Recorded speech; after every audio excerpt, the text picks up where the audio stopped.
Alhamdulillah alladzi arsala rasulahu bil huda wa dinil haq liyudhhirahu 'alad dini kullih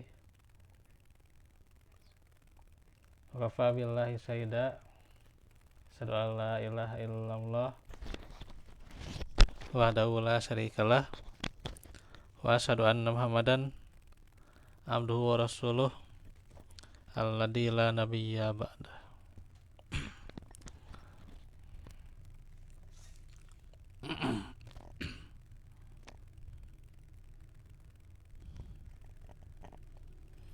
Alhamdulillah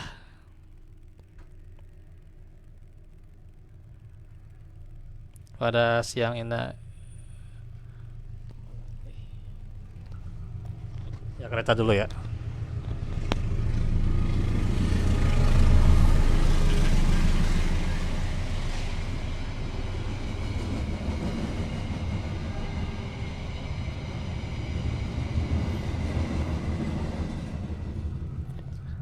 Pada siang ini kita bertemu di dalam penjelasan kitab Tauhid dan kita sudah di bab yang keempat ya,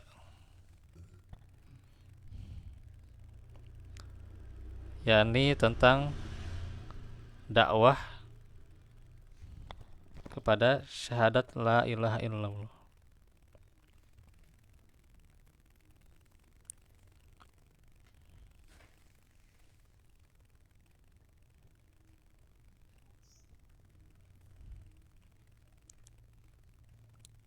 Babu ad-du'ai ila syahadati alla ilaha illallah.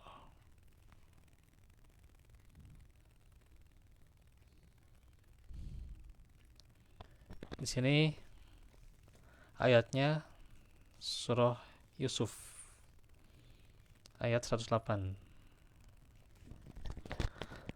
Qala Allah Ta'ala Qul hadhihi sabili ad'u ilallah ala basiratin ana wa man ittaba'ani wa subhanallahi wa ma ana minal musyrikin.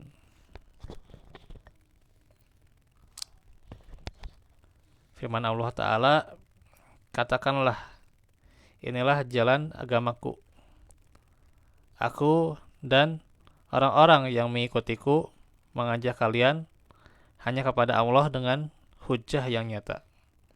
Maha suci Allah dan tidaklah termasuk sebagai orang-orang musyrik, dan aku tidaklah termasuk orang-orang yang musyrik.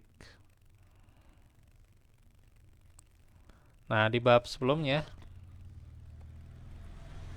sudah disebutkan makna keutamaan tauhid serta keharusan untuk takut terhadap lawan dari tauhid yaitu syirik. Maka penulis rahimahullah menyebutkan pada bab ini bahwa orang yang mengetahui hal tersebut tidaklah pantas membatasi tauhid bagi dirinya sendiri, sehingga dia harus berdakwah, dia wajib berdakwah ya. Dan seorang muslim itu hakikat kita itu adalah sebagai da'i ya, da'i ilallah, sehingga wajib mengajak orang lain kepada jalan Allah ya, kepada Allah Ta'ala dengan cara yang hikmah serta nasihat yang baik sebagaimana jalan para rasul dan pengikutnya. Jadi kita wajib ya untuk berdakwah, mengajak kepada Allah ya. Ad-du'a'u ya, yakni mengajak ya. Jadi dakwah itu mengajak ya, mengajak manusia pada jalan kebenaran ya. Kalau bahasa kita ya mengajak bukan mengejek gitu ya. Gitu. Menerangkan bukan membantah gitu ya. dan bagaimana menjelaskan, bukan berdebat ya gitu. Nah, itu bagaimana hikmahnya ajaran Islam ya. Dan memang itu sudah diajarkan oleh para nabi ya. Bagaimana caranya berdakwah ya, pada syahadat ini ya. Ila syahadati alla ilaha illallah. Kepada syahadat la ilaha illallah. Yaitu kepada penauhidan kepada Allah serta keimanan kepadanya, dan kepada hal-hal yang ditunjukkan oleh syahadat itu yang dibawa oleh para rasul ya. Jadi ini tugas kita, dakwah tauhid ya, serta keimanan yang merupakan jalannya para rasul ya. Di antaranya sudah dibahas ya oleh bab-bab sebelumnya juga ya, gitu. Bahwa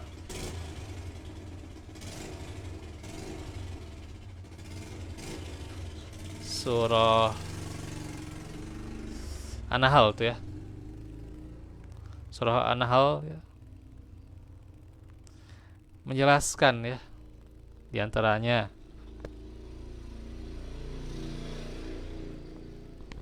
dakwah ilallah itu ya, wajitanibut tagut ya. Nah, itu di surah An-Nahl, menjauhi berbagai macam kesyirikan ya, tagut ya. An-Nahl, coba, ini masih di bab pas awal-awal ya. An-Nahl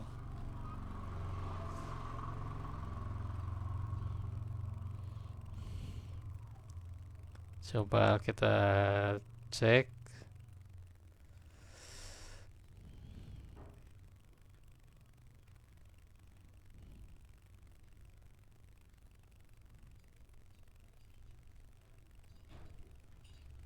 Tanggal berapa ya postingannya ya. Nah, mukadimah nih ya. Mukadimah surah Az-Zariyat sudah ya, sudah hafal. Terus Az-Zariyat An-Nahl 36 ya.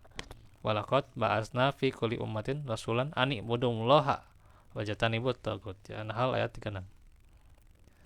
Dan sungguhnya kami telah mengutus rasul pada setiap umat untuk menyerukan beribadahlah kepada Allah saja dan jauhilah tagut ya. Nah, itu sudah ya, sudah dibahas. Tagut ya berbagai macam kesyirikan. Ya banyak berbagai macam kesyirikan. Ya itu disebut tagut.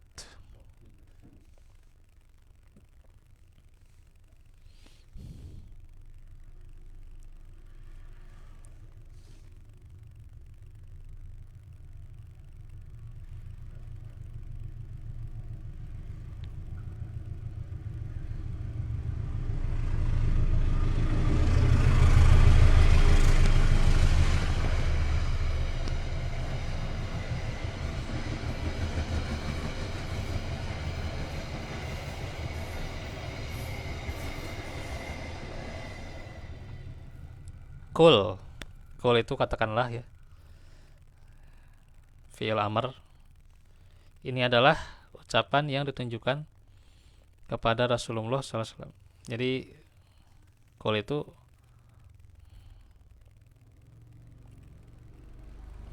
agar ditujukan kepada Nabi ya. Allah tujukan kepada Nabi. Hadihi, inilah isyarah ya, yakni dakwah yang aku serukan dan jalan yang aku berada di atasnya.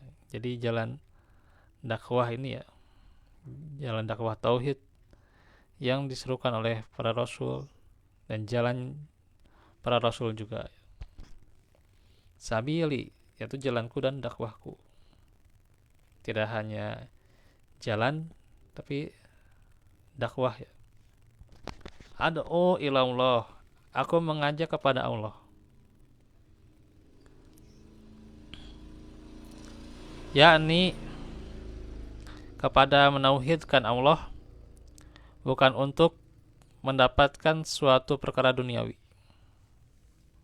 bukan untuk menjadi pemimpin ya, bukan pula seruan hizbi ya, atau pada partai ya, atau golongan ya gitu. Nah ini ya, jadi dakwah tauhid itu, kita menyampaikan dakwah itu jangan sampai itu ya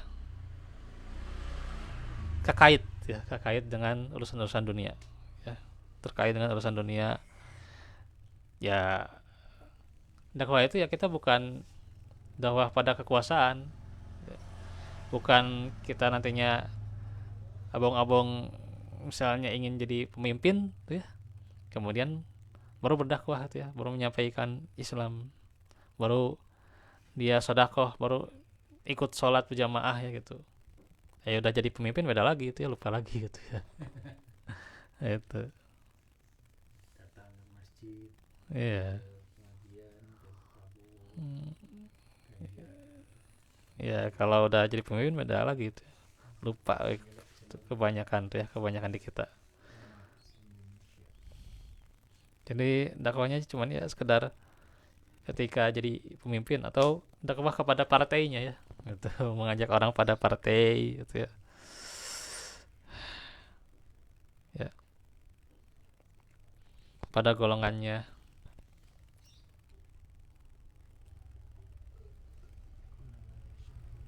Dan fanatik buta gitu ya.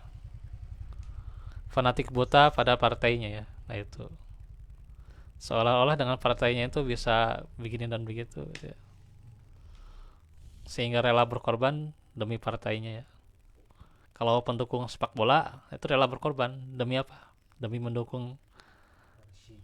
ya, demi mendukung tim kesayangannya gitu ya. Orang Bandung kan Persib, Iya, itu kan ya, kalau dia merasa bangga di situ, itu namanya hizbiyah sebenarnya ya. Iya, ketika misalnya mendukung tim sepak bola gitu ya, tapi dia lupa sholat, nah itu hizbiyah tuh ya. Hizbiyah, hati-hati ya. Lupa sholat, ya kalau udah kalah ricuh gitu kan, ricuh kemana gitu ya, sampai ada saudaranya yang harus dikorbankan, gelut tuh ya, gitu ya. Insya Allah, nah itu hizbiyah itu ya, hati-hati itu hizbiyah. Karena Islam itu tidak dibangun dengan hizbiyah ya, pada partai, pada pendukung tertentu ya, kecuali hanya kepada Allah dan Rasulnya saja Islam itu ya. Kita berkorban untuk dinul Islam, untuk din Rasulullah, maka itu yang Allah berikan balasan yang luar biasa dibandingkan orang sudah berkorban demi partainya sekarang ya, demi partainya, demi paslon ya, demi nanda itu berkorban dengan korban, dia mengeluarkan uang, waktunya, tenaganya, itu hanya demi paslon, demi partai. Wal ya dubillah ya, wal iazubillah, zaman ayana ya. Dan anehnya ya, orang yang sudah hizbiyah ya, para hizbiyun itu susah dinasehati segera ya, susah dinasehati orang-orang seperti itu ya. Dan memang sudah karakter mereka. Kadang ya, orang yang sudah fanatik buta ya, mau fanatik kepada partai atau fanatik kepada tim kesayangannya itu ya, susah dinasehatin segera. Dinasehatnya itu dengan kata-kata yang lain, ada perlu olahraga, ya betul perlu olahraga betul, dan wajib sehat, ya betul wajib sehat, ya betul gitu ya. Atau misalnya orang yang pada hizbiyah terkadang ini dinasehatin ada harus berpolitik Islam, betul berpolitik Islam, tapi kenapa caranya itu harus fanatik buta pada partai itu, nah, gitu. Ya, padahal kalau kita berbicara politik Islam, ya politik Islam itu luas, ya. Siasah itu luas, ya. Tapi kenapa orang sampai segitunya fanatik pada partainya, fanatik pada calonnya itu? Waliyazubillah, ya. Islam tidak dibangun dengan fanatik buta seperti itu, ya.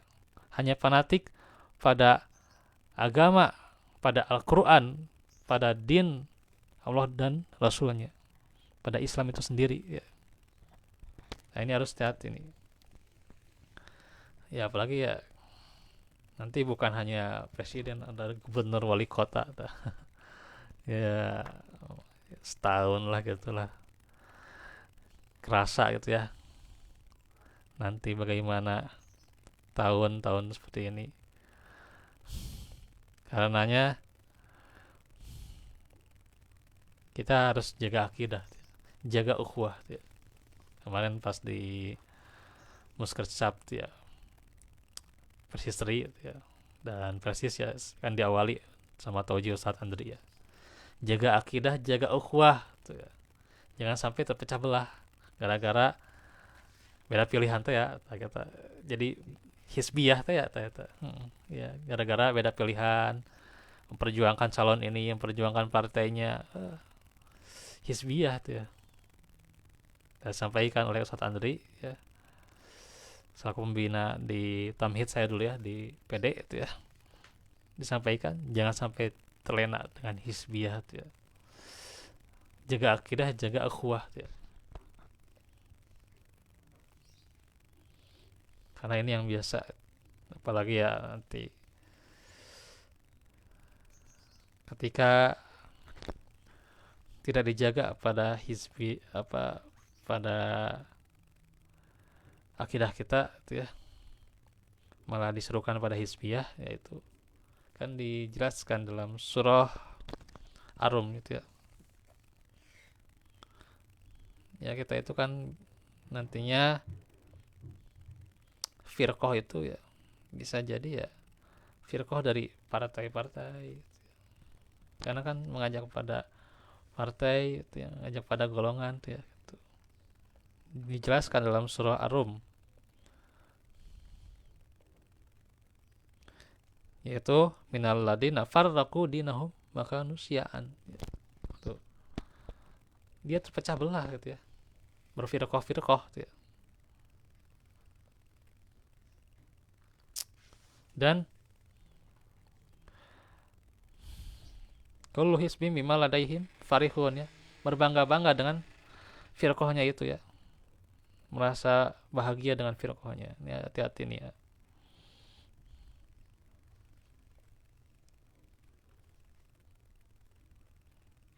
Karenanya ketika kita berdakwah, bukanlah kita mengajak pada golongan, bukan mengajak pada partai, tapi pada jalan yang diserukan oleh Allah dan Rasulnya.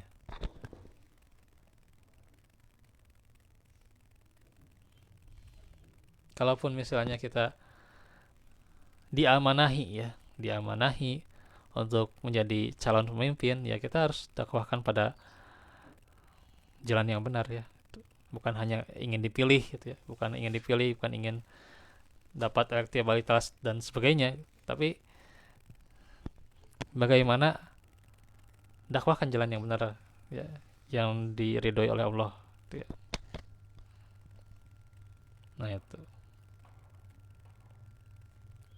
ala basyiratin, di atas basyirah berarti di atas ilmu, yakni keterangan akal dan keterangan syariat tentang seruan tauhid, ya. Basyirah berarti pengetahuan yang dengannya seseorang bisa membedakan antara hak dan batil. Artinya itu ada sandarannya. Sandaran tauhid apa? Itu surah di Al-Quran, ayat-ayat Quran sudah jelas, ya. Sandaran tauhid, hadisnya sudah, apalagi ya hadis, ya. Iya, tentang tauhid kan sudah jelas ya, dan tidak ada apa namanya perbedaan. Yang namanya tauhid itu tidak ada perbedaan, tidak ada perselisihan. Nah itu. Wa manit taba'ani, dan orang-orang yang mengikutiku, yaitu orang-orang yang beriman kepadaku dan orang-orang yang benarkan diriku. Kalimat ini mungkin disambung dengan kata ganti subjek ya, dalam kata ad'u, akan mengajak, sehingga maknanya adalah aku mengajak kepada Allah dengan penuh pengertian dan keyakinan. Demikian pula halnya orang-orang yang mengikutiku juga mengajak kepada Allah dengan ilmu dan keyakinan. Ala basiratin wa manit taba'ani. Mungkin pula disambung juga dengan kata ana ya. Oh ya, ala basiratin ana wa manit taba'ani ya. Disambung dengan kata ana, Ada. sehingga bermakna aku dan orang-orang yang mengikutiku berada di atas ilmu dan keyakinan. Kenyataannya adalah hal tersebut mengandung kedua makna itu ya, yaitu pengikut beliau atau pengikut Nabi Muhammad adalah orang-orang yang berada di atas ilmu dan keyakinan, lagi mengajak kepada Allah. Wa subhanallahi wa ma ana minal musyrikin ya. Dan maha suci Allah, dan aku tidak termasuk orang-orang yang musyrik. Artinya, dan aku menyucikan dan menjauhkan Allah dari perihal memiliki sekutu dalam kekuasaannya, atau dari adanya sembahan yang hak selainnya. Artinya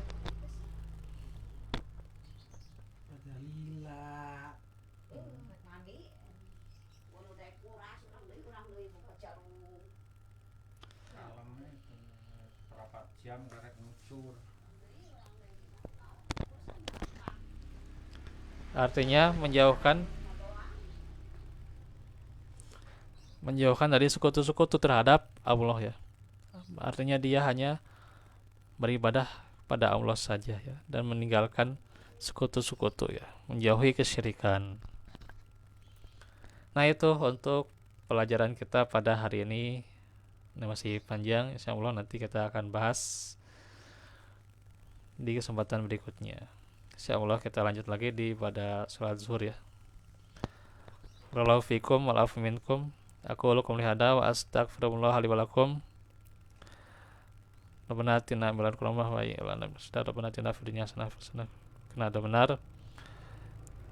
Assalamualaikum warahmatullahi wabarakatuh.